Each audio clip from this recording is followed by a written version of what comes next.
नमस्कार दोस्तों, मकराना में नीट परीक्षा व्यवस्था और राष्ट्रीय शिक्षा नीति (NIP) को लेकर राष्ट्रपति के नाम ज्ञापन सौंपा गया।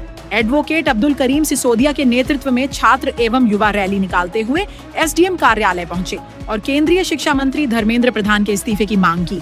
ज्ञापन में कहा गया कि देश भर में विद्यार्थी, अभिभावक और शिक्षा विशेषज्ञ समय समय पर नीट परीक्षा की पारदर्शिता, परीक्षा प्रबंधन, निष्पक्षता तथा विद्यार्थियों पर बढ़ते मानसिक दबाव को लेकर चिंता जताते रहे हैं। साथ ही राष्ट्रीय शिक्षा नीति के क्रियान्वयन की स्वतंत्र और निष्पक्ष समीक्षा कराने की मांग करते हुए शिक्षा व्यवस्था में पारदर्शिता और जवाबदेही सुनिश्चित करने की अपील की गई।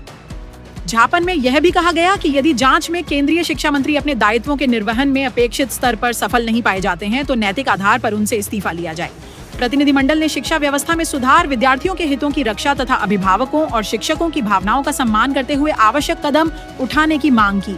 इस दौरान राजकीय महाविद्यालय मकराना अध्यक्ष मनीषा चौहान, युवा कांग्रेस ब्लॉक अध्यक्ष पद के उम्मीदवार फैजान चौहान, NSUI जिला महासचिव साजिद मंसूरी, मोहसिन खिलजी, समीर खान, फरीन, मुख्तियार अहमद, गौरान, मनीष, शोएब, अलीशा, कायनात, मुजीब, नरपत, मुतलिब, रमजान, सोयल, मुजफ्फर, जुनेद, मोहम्मद अली गैसावत, हुसैन राठौड़, आरिफ खत्री, राजा चौधरी सहित अनेक लोग उपस्थित रहे। ETV 9 मकराना से मुकेश जोया की यह रिपोर्ट। नीट के जो पेपर्स हो रहे हैं वो लीक हो रहे हैं दिन ब दिन और बच्चों का भविष्य खराब हो रहा है यहाँ पे।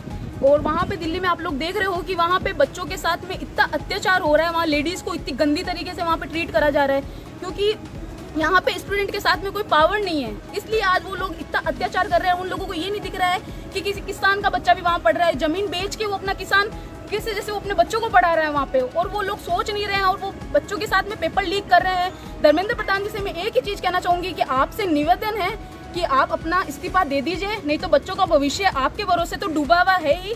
और जो यहाँ पे स्टूडेंट भी खड़े हैं ना, मैं मकराना की भी बात यहाँ रखना चाहूंगी कि पिछले 6 साल से यहाँ कॉलेज चल रहा है यहाँ पे, बट हम लोगों की बिल्डिंग अलॉट नहीं हुई है आज यहाँ पे।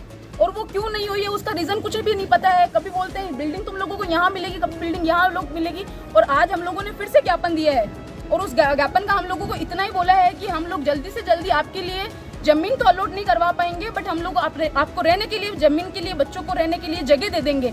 बट जगह से कुछ नहीं होगा, क्योंकि पिछले इतने सालों से भी कुछ नहीं हो पाया है। कभी यहाँ भेज रहे, कभी वहाँ भेज रहे। हम किराए के मकानों में है स्टूडेंट होकर के, और ये इंडिया का भविष्य है यहाँ पे, और वो भविष्य डगमगाया हुआ है। तो मेरी विनती है आप लोगों से, मकराना वासियों से भी मेरी विनती है कि यहाँ पे आप ज़्यादा से ज़्यादा आइए, और 5 दिन बाद में हम लोग धरना प्रदर्शन अगर करें तो हम लोगों को मकराना की भी यूनिटी चाहिए होगी।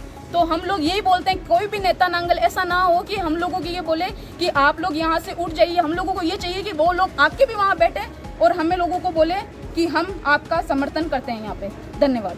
ये मामला है पिछले 26 दिनों से जो स्टूडेंट दिल्ली जंतर मंतर पे प्रोटेस्ट कर रहे हैं अपनी मांग को लेकर, जो नीट पेपर लीक हो रहे हैं उनके समक्ष हमने राष्ट्रपति के लिए नाम ज्ञापन दिया है। उस ज्ञापन समय हमने सिर्फ स्टूडेंट्स को लिए न्याय की मांग की है। साथ ही साथ स्टूडेंट के जो आने वाले करीब ये 2014 से लेकर 2026 तक आज तारीख तक करीब 152 पेपर लीक हुए हैं, उनकी भी जांच पड़ताल के लिए हमने SDM साहब को अपील की है, और जिस में आश्वासन दिया कि जल्द से जल्द इस चीज़ की सुनवाई होगी और आपका ज्ञापन राष्ट्रीय भवन में पहुँचा दिया जाएगा। धन्यवाद।